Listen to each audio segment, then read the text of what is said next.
దేశవ్యాప్తంగా ప్రజలు ఆసక్తి ఎదురు చేస్తున్న తరుణం రానే వచ్చింది. దేశవ్యాప్తంగా ఆ, కౌంటింగ్ అయితే స్టార్ట్ అయింది.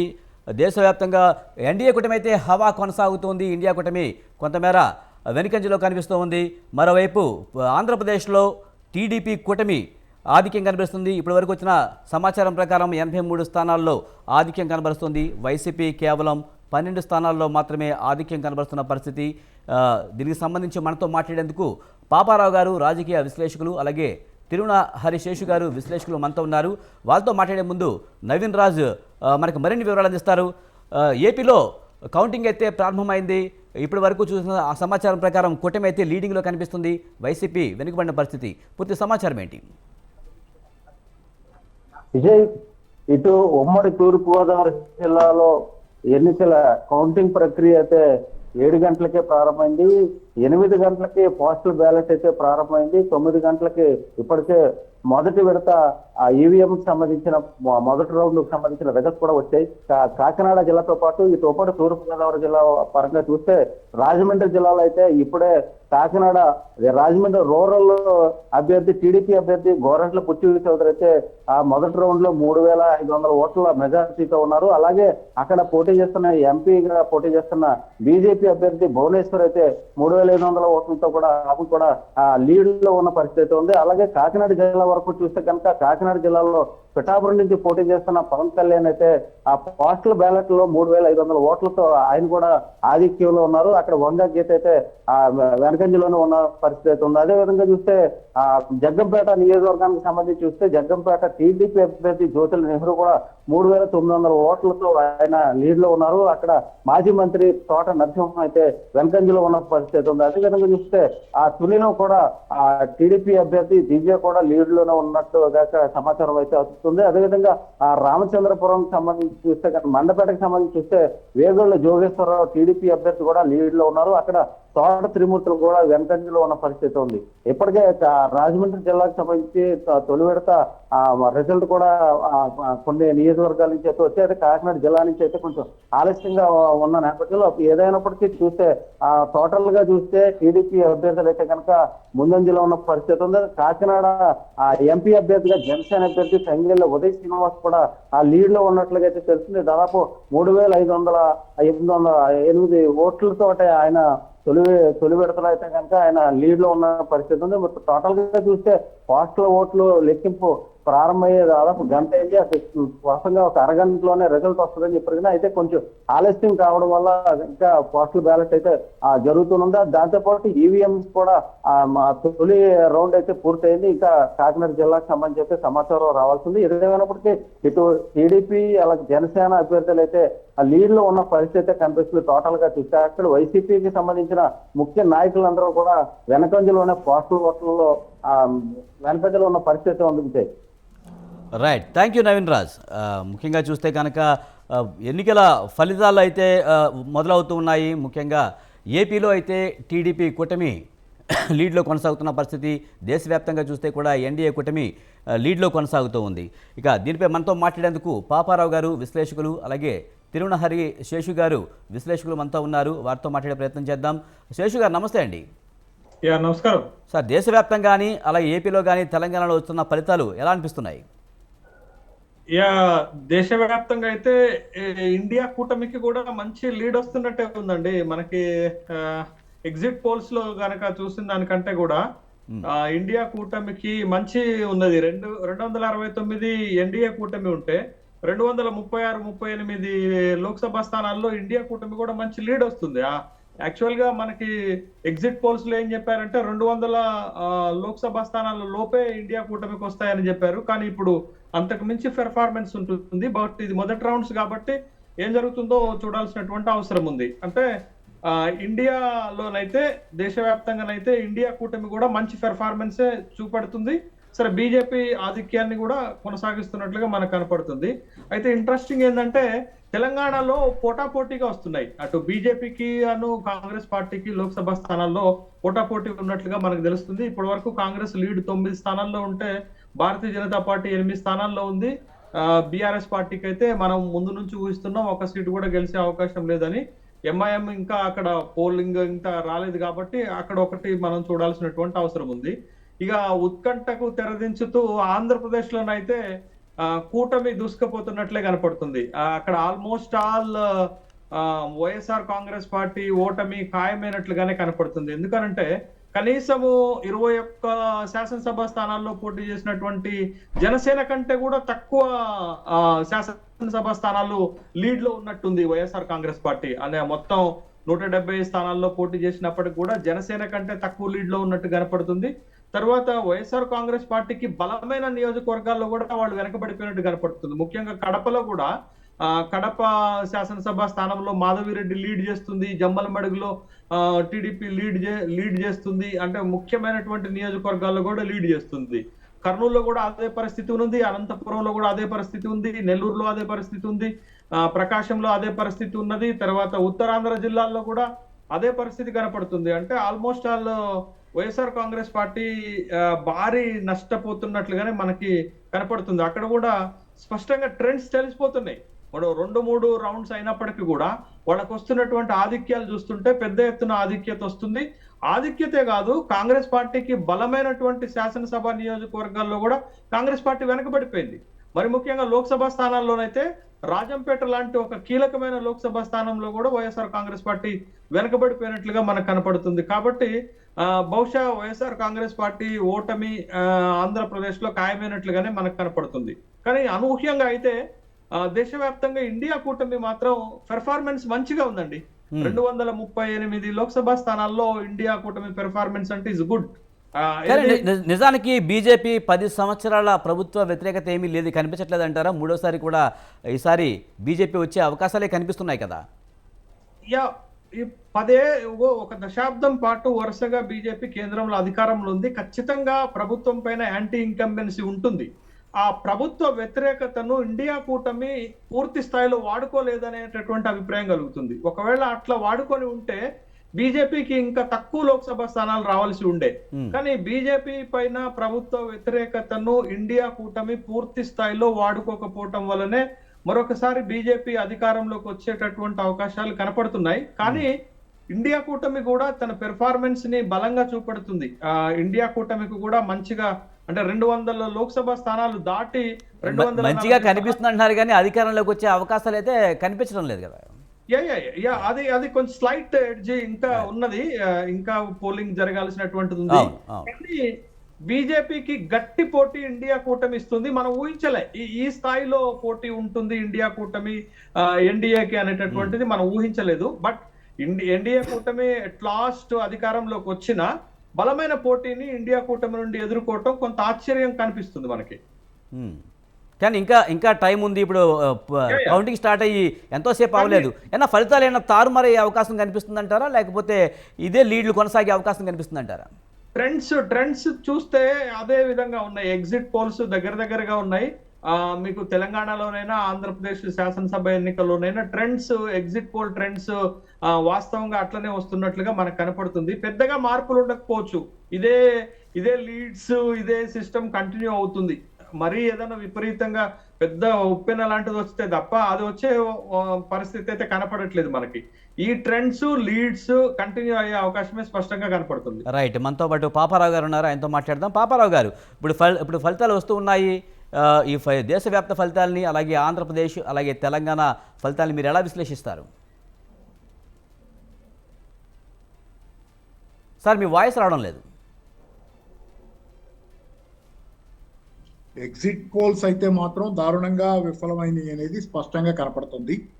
ఎగ్జిట్ పోల్స్ లో చెప్పింది ఏది జరగట్లా. వాస్తవానికి ఎగ్జిట్ పోల్స్ చాలా పెద్ద ఎత్తున బీజేపీకి లీడ్స్ ఇచ్చింది. అందులో కూడా మీరు మహారాష్ట్ర, ఉత్తరప్రదేశ్ ప్రస్తుతం నడుస్తున్న ట్రెండ్స్ చూస్తే కనుక బీజేపీ చాలా పెద్ద ఎత్తున దెబ్బతింటున్నటువంటి వాతావరణం ఆ 2 రాష్ట్రాల్లో ఇప్పుడు స్పష్టంగా కనపడుతుంది. ఎగ్జిట్ పోల్స్ దీనికి పూర్తి భిన్నంగా చెప్పినాయి. కాబట్టి ఏంటంటే ఎగ్జిట్ పోల్స్ చెప్పింది ఏది దేశవ్యాప్తంగా ఉన్నటువంటి తెలంగాణ, ఆంధ్రప్రదేశ్ లో వేరు. అది రకరకాలైనటువంటి ఎగ్జిట్ పోల్స్ కాంట్రడిక్టరీగా వచ్చినాయి. ఏపీలో లోకల్ గా సర్వేలు చేసిన వాళ్ళు వైసీపీ అన్నారు, జాతీయ సర్వే యాక్సిస్ మై ఇండియా అలాంటి వాళ్ళు కూటమి అన్నారు. సరే అయింది. తెలంగాణ వరకు కరెక్ట్ అయితే అవ్వచ్చు లోకల్ గా కూడా. ఏదేమైనా కానీ ఓవరాల్ గా దేశవ్యాప్తంగా చూస్తే ఎగ్జిట్ పోల్స్ అనేవి దారుణంగా విఫలమైన వాతావరణం. గెలిస్తే ఎన్డీఏ గెలవచ్చు, కానీ చావు తప్పి కన్నుదొట్టపోయినట్టు మాత్రమే ఉన్నటువంటి పరిస్థితి దానికి ఉంది ఈ రోజు. ఒకవేళ గెలిచినా చావు తప్పి కన్నులొట్టబోయిన పరిస్థితి. ఎందుకంటే ఈరోజు నేను చెప్పా కదా, మహారాష్ట్ర యూపీలో దాని పరిస్థితి ఒక్కో ట్రెండ్స్ వస్తుంటే యూపీలో దరిదాపుగా 40 సీట్లు వస్తే చాలనే పరిస్థితి ఈరోజు ఎన్డీఏకి వస్తున్నటువంటిది వాతావరణం. తర్వాత ఏంటంటే ఇక్కడ మీకు ఓట్ షేర్ అని ఇస్తున్నారు ఒక ఛానల్లో. ఏ పార్టీకి ఎంత ఓట్ షేర్ ఇప్పుడు దాకా ఇది అనేది. ఇండియా కూటమికి 43% ఇచ్చారు, దీనిలో ఎన్డీఏకి 46%, 3% తేడా. కాగా అదర్స్ కి ఒక 11% ఓట్ షేర్ ఉంది. అంటే ఓవరాల్ గా ఇండియా కూటమి అదర్స్ కలిపితే ఊరికే ఉదాహరణకి బీజేపీ కంటే చాలా ఎక్కువ ఓట్లు ఉన్నాయి ఇప్పుడు జరుగుతున్న దానిలో ఇప్పుడు దాకా వాతావరణం. కాబట్టి ఏంటంటే బీజేపీ ఓట్ షేర్ పరంగా చాలా వెనకబడి ఉంది ఇప్పటికి అదర్స్ బీజేపీ ఇండియా కూటమి కలిపితే. సో ఓవరాల్ గా ఏంటంటే ట్రెండ్ ఏమి బీజేపీకి పెద్ద సానుకూలంగా లేదు. హవా గివా అట్లాంటివి ఏమీ లేవు, ఏ హవా లేదు. చివరి దాకా కత్తులు తీసుకుని పోరాడుకోవటం, చివరి క్షణానికి ఎవరైతే అత్యవసర మార్కులతో పాస్ అయినట్టు జరిగే అవకాశం నేరుగా బయటపడ. పాపారావు గారు, ముఖ్యంగా చూస్తే ఏపీ విషయానికి వస్తే చాలా నరాలు తెగే ఉత్కంఠ అయితే నెలకొంది ఇంతకు ముందు. ఇప్పుడైతే ఫలితాలు వస్తుంటే కూటమికే అనుకూలంగా వస్తున్నాయి. ఏ అంశాలు కూటమికే అనుకూలంగా మారాయంటారు? అంటే ఏ అంశాలంటే మొదటి నుంచి జగన్ తీరులో జగన్ ప్రజాహితం అంటే సంక్షేమం ఉంది జగన్ దగ్గర. ప్రజాహితం అంటే ఇన్ ద సెన్స్ సంక్షేమ పథకాలు భారీగా అమలు జరిపాడు ఆయన.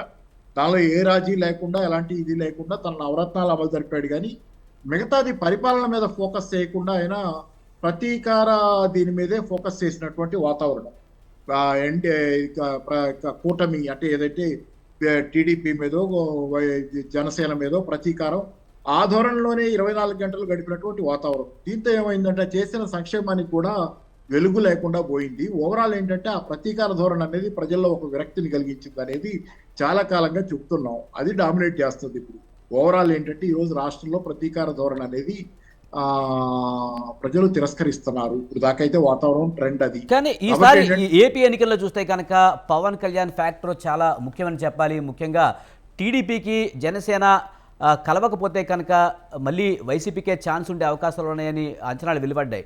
ముఖ్యంగా పవన్ కళ్యాణ్ మొదటి నుంచి కూడా ప్రభుత్వ వ్యతిరేక ఓటు చేరనివ్వకుండా ఉండేందుకు చాలా కృషి చేశారు. ఒకవేళ కూటమి గెలిస్తే కనుక ఈ క్రెడిట్ అంతా పవన్ కళ్యాణ్కి వెళ్ళే అవకాశం ఉందంటారా?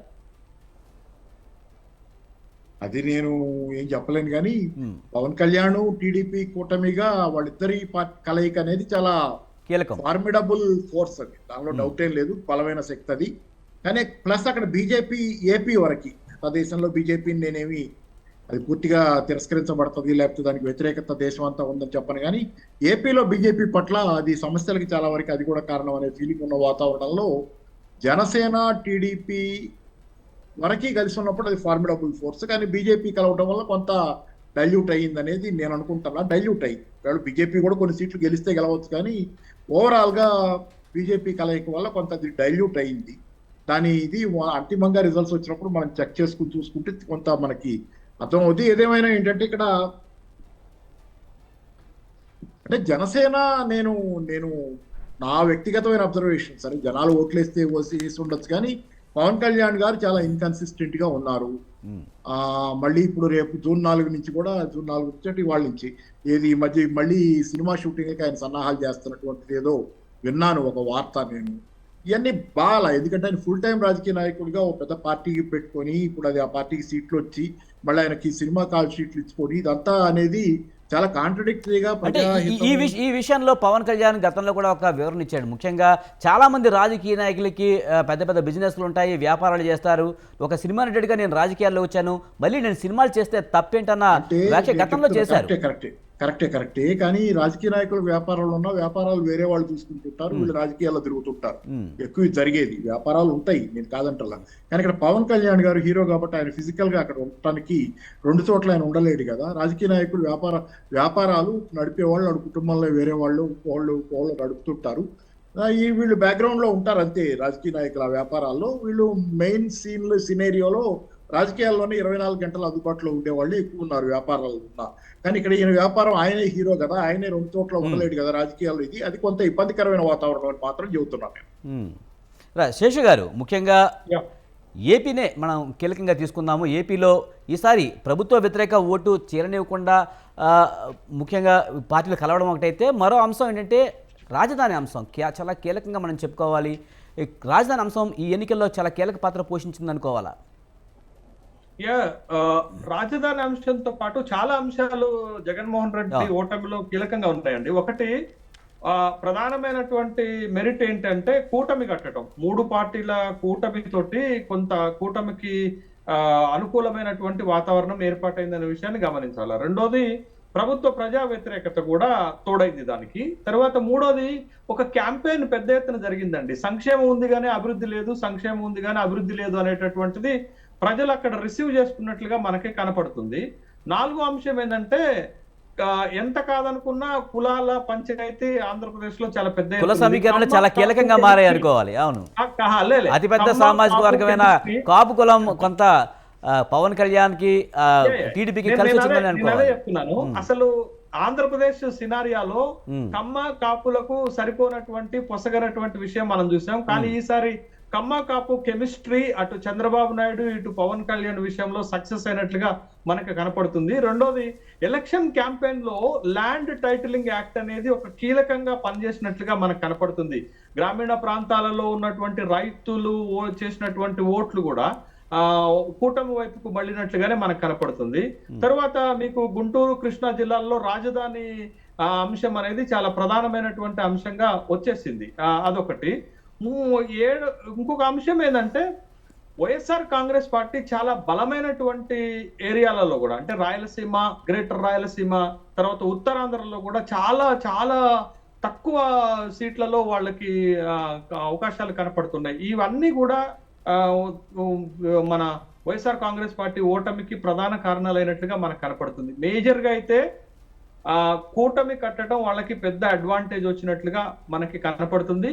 కమ్మ కాపు కెమిస్ట్రీ వర్కౌట్ అయినట్లుగా మనకి కనపడుతుంది. ఆ 2 కీలకమైనటువంటి ఫ్యాక్టర్స్ తో పాటు అభివృద్ధి లేదు అనేది ఒకటి, ల్యాండ్ టైటిలింగ్ యాక్ట్ ఒకటి, తర్వాత ఈ 5 years లో వైఎస్ఆర్ కాంగ్రెస్ పార్టీ పైన ఉన్నటువంటి ప్రజా వ్యతిరేకత, ఇవి చాలా కీలకంగా ఆ పార్టీ ఓటమిలో కారణమవుతున్నట్లుగా మనకి కనపడుతుంది. రెండోది ఇంకొక కీలకమైనటువంటి అంశం ఏంటంటే ఈ 5 సంవత్సరాల్లో జగన్మోహన్ రెడ్డి ప్రజల్లో లేడు అనేటటువంటి ఒక అభిప్రాయాన్ని కూటమి కల్పించగలిగింది. తాడేపల్లి ప్యాలెస్ కే పరిమితం అయ్యారు అనేటటువంటి ఒక అంశాన్ని చాలా స్పష్టంగా ప్రజల్లోకి తీసుకుపోగలిగింది. జగన్మోహన్ రెడ్డి కూడా ప్రభుత్వం పైన దృష్టి పెట్టి పార్టీ పైన దృష్టి పెట్టలేదు. పార్టీని నెగ్లెక్ట్ చేశాడు, పార్టీని నిర్లక్ష్యం చేశాడు. కాబట్టి పార్టీలో ఉన్నటువంటి అసమ్మతి విషయంలో కానీ, పార్టీలో ఉన్నటువంటి వర్గాల విషయంలో కానీ, పార్టీ కార్యకర్తలను కానీ ఈ 5 సంవత్సరాల్లో ఎక్కడా పట్టించుకోలే. మీరు చూడండి, జగన్మోహన్ రెడ్డిని కలవాలి అంటే అది ఒక భగవంతుడన్న వెంకటేశ్వర స్వామి కలుస్తాడు కానీ జగన్మోహన్ రెడ్డి ఒక్క కార్యకర్తకు కానీ ఒక ఎమ్మెల్యేకి కానీ డైరెక్ట్ గా అపాయింట్మెంట్ ఇచ్చినటువంటి రోజు లేదు. అంటే జగన్మోహన్ రెడ్డి పార్టీకి దూరం అయ్యారు, నాయకులకు దూరం అయ్యిండు, ప్రజలకు దూరం అయ్యిండు అనేటటువంటి విషయం చాలా స్పష్టమవుతుంది ఈ ఫలితాల్లో. అంటే ప్రజలు జగన్మోహన్ రెడ్డి మావాడు అని 2019 లో ఓన్ చేసుకున్నారు. అప్పుడు ప్రజల్లో ఉండి గెలిచినటువంటి జగన్మోహన్ రెడ్డి ఇప్పుడు ప్రజలకు దూరమై ఓడిపోతున్నాడు. 2019లో గెలవటానికి కారణము ప్రజల్లో ఉండటం, ఇప్పుడు ఓటమికి కారణం ప్రజల నుండి దూరం అవటం. ప్రజలకే కాదు పార్టీకి దూరమైండు, పార్టీ నాయకులకు దూరమైండు. నేను మీకు ఒక చిన్న ఎగ్జాంపుల్ చెప్తానండి.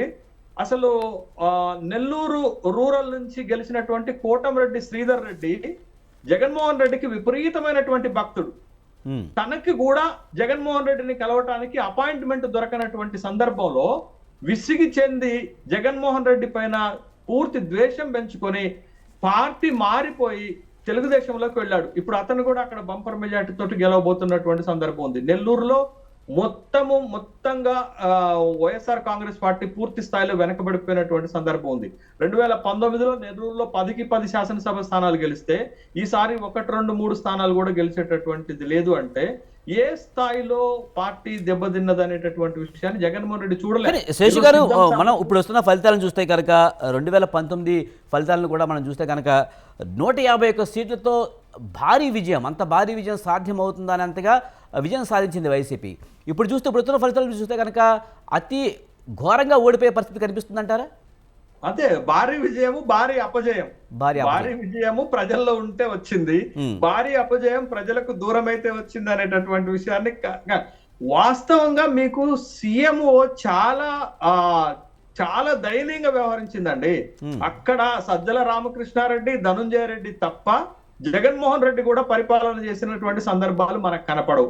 వాళ్ళిద్దరూ జగన్మోహన్ రెడ్డిని కల్పించాలంటే కల్పించడు, లేకపోతే లేదు. దాంతో జగన్మోహన్ రెడ్డి పూర్తి స్థాయిలో పార్టీకి దూరం అయిపోయాడు. ఒక ప్రభుత్వాన్ని చూసి సంబరపడ్డారు తప్ప పార్టీని కాపాడుకొని పార్టీని బలోపేతం చేసి మళ్ళొకసారి గెలవాలనేటటువంటి ఆలోచన లేదు. ఇంకొకటి కీలకమైనటువంటి అంశం ఏంటంటే, ఇవాళ అప్పుడు గెలుపుకి ఇప్పుడు ఓటమికి జగన్మోహన్ రెడ్డిదే పూర్తి బాధ్యత. మొత్తము నేనే, ఇక పార్టీ బలం ఏమీ లేదు, అంతా నా బలమే అని జగన్మోహన్ రెడ్డి ఎప్పుడైతే అనుకున్నాడో అప్పుడు జగన్మోహన్ రెడ్డికి ఈ దారుణమైనటువంటి ఓటమి ఎదురవుతుంది. కనీసము ఒక మేనిఫెస్టో తయారు చేస్తున్నప్పుడు కనీసము ప్రజల ఆకాంక్షలు ఏంటో చూసుకొని కూడా మేనిఫెస్టో తయారు చేయాలి కదా. గత మేనిఫెస్టోకి రెన్యువల్ చేసినట్టు చేసిండు. అంటే నమ్మకం ఉండుండొచ్చు, అంటే నేను సంక్షేమ పథకాలు 100% నేను చేశాను, నన్ను ఆదరిస్తారని ఒక ధైర్యం అయి ఉండొచ్చు. అంటే ఇంతకు మించి ఎవరు చేయలేరు. లేదండి, ఇస్తున్నటువంటి సంక్షేమం కంటే ఇవ్వబోయే సంక్షేమం పైన ప్రజలు ఆశతో ఎదురు చూస్తారు. అంటే మరొకటి ప్రచారం చేశారండి, ముఖ్యంగా జగన్మోహన్ రెడ్డి ఒకటే ప్రచారం చేశారు, నేను ఇచ్చేది 100% ఇచ్చాను. అదే చంద్రబాబు నాయుడు గతంలో ఇచ్చిన హామీల విషయం చూసుకోండి, అతను ఎప్పుడూ కూడా ఇచ్చిన మాట ప్రకారం నిలబెట్టుకున్న పరిస్థితి లేదు. చంద్రబాబు ఖచ్చితంగా ఇచ్చిన హామీలు అమలు చేయడనే విషయాన్ని బయటకు తీసుకెళ్లారు. కానీ అది ఎవరు జనాలు నమ్మలేదంటారా? లేదండి, జగన్మోహన్ రెడ్డి పైన ఆశలు ఎక్కువ ఉన్నప్పుడు అది నెరవేర్చినప్పుడు ఖచ్చితంగా జగన్మోహన్ రెడ్డికే నష్టం జరుగుతుంది. బయట పార్టీ కౌంటర్ అటాక్ కంటే కూడా పబ్లిక్ జగన్మోహన్ రెడ్డి పైన ఆశ ఉన్నప్పుడు, జగన్మోహన్ రెడ్డి ఆ విధమైనటువంటి యాక్టింగ్ చేయనప్పుడు, ఆ విధమైనటువంటి హామీలు ఇవ్వనప్పుడు జగన్మోహన్ రెడ్డికే నష్టం జరుగుతుంది కదా. జగన్మోహన్ రెడ్డి ఒక కీలకమైన అప్పీల్ చేసిండు ప్రజలకు. ఏం చేసిండంటే, నా పాలన నచ్చితే ఓటేయండి అన్నారు. నచ్చలేదు కాబట్టి ఓటేయలేదు. జగన్మోహన్ రెడ్డి చేసినటువంటి అప్పీల్ ప్రజలకు ఏంటి, నా పాలన నచ్చితే ఓటేయమన్నాడు. పాలన నచ్చలేదు కాబట్టి ఓటేయలేనట్టుగా మనకి చాలా స్పష్టంగా కనపడుతుంది. ఇప్పుడు ప్రజల తీర్పు అంతిమం అవుతుంది. మనం ఎన్ని మాట్లాడుకున్నా, ఎన్ని విశ్లేషణలు చేసినా ప్రజల తీర్పు, ప్రజల ఆకాంక్షల మేరకు ప్రభుత్వాలు పనిచేయకపోతే, మీరు చూడండి తెలంగాణలో కేసీఆర్ ఓటమికి, ఆంధ్రప్రదేశ్ లో జగన్మోహన్ రెడ్డి ఓటమికి సామీప్యత ఉంది. సామీప్యత ఏంటి అని అంటే, ఇక్కడ కూడా కేసీఆర్ పార్టీకి దూరం అయ్యారు, అక్కడ కూడా జగన్మోహన్ రెడ్డి పార్టీకి దూరం అయ్యారు. ఇక్కడ కూడా కేసీఆర్ ప్రభుత్వాన్ని చూసి సంబరపడ్డాడు, అక్కడ కూడా జగన్మోహన్ రెడ్డి ప్రభుత్వాన్ని చూసి సంబరపడ్డాడు. ప్రభుత్వాలు గెలిపించలేవండి, పార్టీ నాయకులు, పార్టీ కార్యకర్తలు గెలిపిస్తారు. ప్రభుత్వము దానికి సహాయపడుతుంది, సపోర్ట్ చేస్తుంది. కానీ వీళ్ళు భ్రమపడ్డది ఏంటంటే, మేము ప్రభుత్వం గొప్పగా సంక్షేమం చేసినాం, మేము ప్రజలకు అన్ని ఇచ్చాం కాబట్టి ప్రజలకు గత్యంతరం లేక మమ్మల్ని గెలిపిస్తారనేటటువంటి ఒక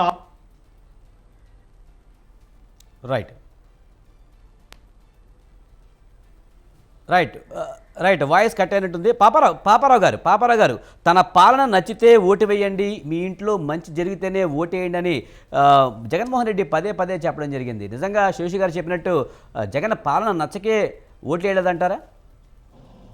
మరి అదే కదా కనపడుతుంది. పరిపాలన లేదు అక్కడ. పరిపాలన బదులు సంక్షేమంతోనే మొత్తం పరిపాలన అయిపోతున్నట్లుగా ఆయన పరిపాలించాడు. చాలా అద్భుతంగా శేషు గారు, కేసీఆర్ గారు కూడా చేసిన పొరపాటు అదే. కేసీఆర్ నేను గెలవాలనే కోరుకున్నాను, నా వ్యక్తిగతంగా టీఆర్ఎస్ఏ బెటర్ తెలంగాణ కానీ కోరుకున్నాను. కానీ కేసీఆర్ గారు కూడా చేసుకున్న పొరపాటు అదే. పార్టీని పూర్తిగా నిర్లక్ష్యం చేసి, పార్టీ యంత్రాంగాన్ని నిర్లక్ష్యం చేసి ఆయన పరిపాలనలో భాగస్వామ్యం చేసుకున్నాడు. కాకపోతే జగన్కిను వైసీపీకి కేసీఆర్ గారికి తేడా ఏంటంటే, జగన్ పరిపాలన కూడా నిర్లక్ష్యం చేశాడు, కేసీఆర్ గారు పరిపాలనని పట్టించుకున్నారు, సంక్షేమం పట్టించుకున్నారు, పార్టీని పట్టించుకోవాలి. పార్టీని వదిలేసి ఉద్యమ పార్టీ అది దాన్ని నిర్లక్ష్యం చేయడం వల్ల ఆయన నష్టపోయాడు. కాబట్టి ఇది చాలా అద్భుతమైనటువంటి విశ్లేషణ. ఇప్పుడు ఆయన శేషు గారు చెప్పింది చాలా క్లియర్ గా, చాలా కరెక్ట్ గా, చాలా 99% నాకు ఏకీభావం ఉన్నటువంటి అంశం. దానిలో సందేహం ఏం లేదు. ఇది జగన్ చేసుకున్న తప్పులు, సొంత స్వయం కృతాపరాధాలు. అభివృద్ధి లేదంటే సరే, ఆ విషయంలో నేను సరే నిజం, ఆంధ్రప్రదేశ్ లో అభివృద్ధి లేదు, దాన్ని ప్రజలు తిరస్కరిస్తున్నారు, వాళ్ళు ఉద్యోగాలు కోరుకుంటున్నారు, ఇతరత్రా ఉన్నాయి.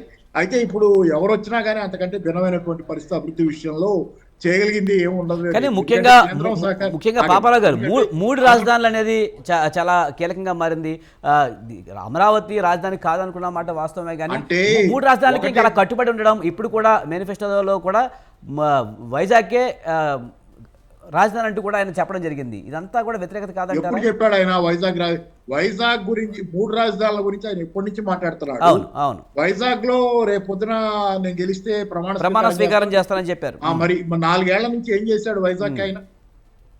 వైజాగ్ లో ఏమి చేయకుండా మళ్ళీ గుర్రం ముందు పచ్చిగడ్డి లాగా వైజాగ్ చేస్తే చేయనివ్వండి, మూడు రాజధానులు చేస్తే నాకు అభ్యంతరం ఏం లేదు. అమరావతిని పూర్తిగా ఉంచాలని కూడా నేను చెప్పటంలా. 3 రాజధానులు ఆయనకి ఏమైనా కాన్సెప్ట్ దాని గురించిన అవగాహన స్పష్టత ఉంటే కనుక చేసుకోవచ్చు. చేసుకునే దానిలో మీరు ఏం చేశారు? 3 రాజధానులు జపం చేశారు తప్పితే 3 రాజధానుల్లో కనీసం అమరావతి ఏమైంది? అమరావతి సరే వదిలేశారు. నిజానికి ఆ బిల్లు కూడా వెనక్కి తీసుకున్న పరిస్థితి, మళ్ళీ ఆ బిల్లు ఏమైందో కూడా ఎవరికి తెలియదు, కానీ 3 రాజధానులు అంటారు. అదే ఇక్కడ ఏంటంటే విశాఖపట్నంలో మీరు ఏ అభివృద్ధి చేశారు? రాజధాని అన్నారు కదా, ఏం చేశారు విశాఖపట్నంలో?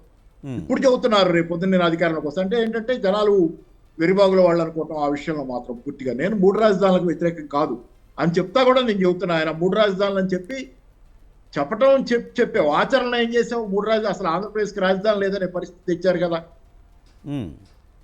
ఏంటంటే స్వయంకృతాపరాధాలు 3 రాజధానులు అని చెప్తే మనం డిక్లేర్ చేయగానే రాజధానులు అవ్వవు కదా. అక్కడ కొంత స్థానికంగా పరిపాలనా యంత్రాంగమో దానికి ఒక తోటు, దానికి ఒక పద్ధతి అన్ని ఏర్పరచాలి. ఏర్పరచకుండా 3 రాజధానులు జపం చేసి రేపు పొద్దున ఇప్పుడు అందరూ అసలు రాజధాని ఏది ఆంధ్రప్రదేశ్ అనే పరిస్థితి వచ్చిన తర్వాత రేపు పొద్దున నేను ఎన్నికల్లో గెలిస్తే విశాఖపట్నంలో ప్రమాణ స్వీకారం చేస్తే అదే రాజధాని అని చెప్తే గుర్రం ముందు పచ్చిగేటి ఎందుకు నమ్మాలి? ఎందుకు ఇది అవ్వాలి?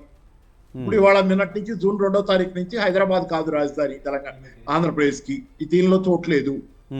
ఆంధ్రప్రదేశ్ లో 3 రాజధానులు నిజం కాలేదు. Then what? పాపారావు గారు, అలాగే చూస్తే కనుక సంక్షేమంతో రాష్ట్రాన్ని దోపిడీ చేస్తున్నారు, అప్పుల పాలు చేస్తున్నారని అటు టీడీపీ అటు జనసేన పదే చెప్తున్న పరిస్థితి. కానీ ఇప్పుడు కూటమి కూడా అనేక హామీలు ఇచ్చింది, సూపర్ 6 అంటూ హామీలు ఇచ్చింది. మరి ఇంతకు మించి ఖర్చు చేయాల్సిన పరిస్థితి, ఇప్పుడు ఇంకా అప్పులు చేయాల్సిన పరిస్థితి, దీన్ని ఎలా ఎదుర్కొనే అవకాశం ఉందంటారు? ఈ రాబోయే రోజుల్లో ఎలా ఉండే అవకాశం? అంటే ఇప్పుడు చంద్రబాబు కూడా ఏం తక్కువ తినలా దీనిలో. చంద్రబాబు కూడా ఎలక్షన్ లో గెలవడం కోసం ఎన్ని చెప్పాలో అని చెప్పాడు.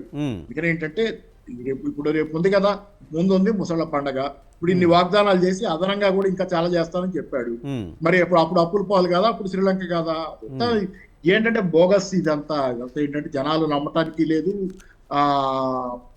సరే కానీ వస్తాయి, పరిపాలనా అధికారం వస్తే చూస్తాం కదా మనం ముందు కాలంలో ఏ విధంగా పరిపాలిస్తారని. పైగా చంద్రబాబుకి జనంగా లాస్ట్ టైం మేనిఫెస్టో అమలు చేయలేదు అనేది ఒక అపవాదు చాలా పెద్ద ఎత్తున ఉంది. 2019, 2014 ఎన్నికల్లో గెలిచినప్పుడు ఇచ్చిన 650 వాగ్దానాల్లో ఏది సరిగ్గా అమలు చేయలేదు. మేనిఫెస్టోని వాళ్ళ వెబ్సైట్ నుంచి తీసేశారని. అదే విషయాన్ని వైసీపీ పదే ప్రచారం చేసినా కూడా ప్రజలు ఎందుకు నమ్మలేదంటారు?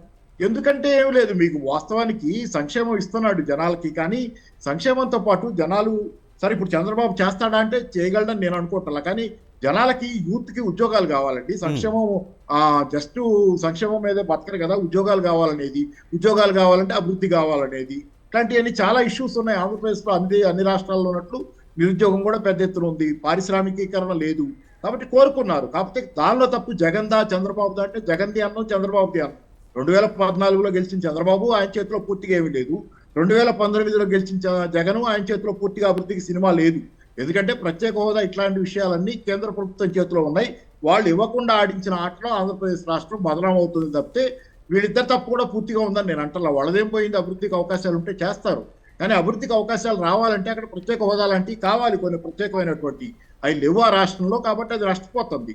అసలు నేరస్తు అసలు ముద్దాయి బీజేపీ కేంద్రంలో, అది వదిలేసి మనం వీళ్ళిద్దరిని ఎంత తిట్టుకున్నా ఉపయోగం లేదు. రేపు పొద్దున్న చంద్రబాబు కూడా ఒకవేళ బీజేపీ కేంద్రంలో వస్తే, కాంగ్రెస్ వచ్చేమన్నా సహకరిస్తే అది వేరే విషయం. కానీ బీజేపీ కేంద్రంలో వస్తే ఆయన కూటమి ఆయన దేనిలో ఉన్నాడో దాని హీట్ మళ్ళీ ఎదుర్కొంటాడు ఆయన. వాళ్ళు ఆంధ్రప్రదేశ్ కనుక ప్రత్యేక హోదా రాకపోతే దాని తాలూకు సమస్యలు దానికి చంద్రబాబు కూడా ఎదురవుతాయి మళ్ళీ తిరిగి. రైట్, థ్యాంక్ యూ పాపారావు గారు, అలాగే శేషు గారు, థ్యాంక్ యూ వెరీ మచ్ అండి డిబేట్లో పాల్గొన్నందుకు. మొత్తానికైతే దేశవ్యాప్తంగా ఆసక్తిగా ఎదురు చూస్తున్న తరుణం రానే వచ్చింది. దేశవ్యాప్తంగా ఫలితాలు అయితే విడుదలవుతున్నాయి. ఏపీ వ్యాప్తంగా చూస్తే కూటమి తన హవా కొనసాగుతున్న పరిస్థితి అయితే కనిపిస్తుంది. వైసీపీ వెనుకంజలో ఉన్న పరిస్థితి అయితే కనిపిస్తుంది. మరోవైపు దేశవ్యాప్తంగా ఎగ్జిట్ పోల్స్ అయితే కొంత విఫలమైనట్టుగానే కనిపిస్తున్నాయి. ఏపీలో కూడా స్థానిక సర్వే సంస్థలు అయితే వైసీపీ వస్తాయని చెప్పాయి. నేషనల్ లెవెల్లో అయితే టీడీపీ కూటమి వస్తాయని చెప్పాయి. మొత్తానికైతే ఇప్పుడు టీడీపీ లీడ్లో ఉంది.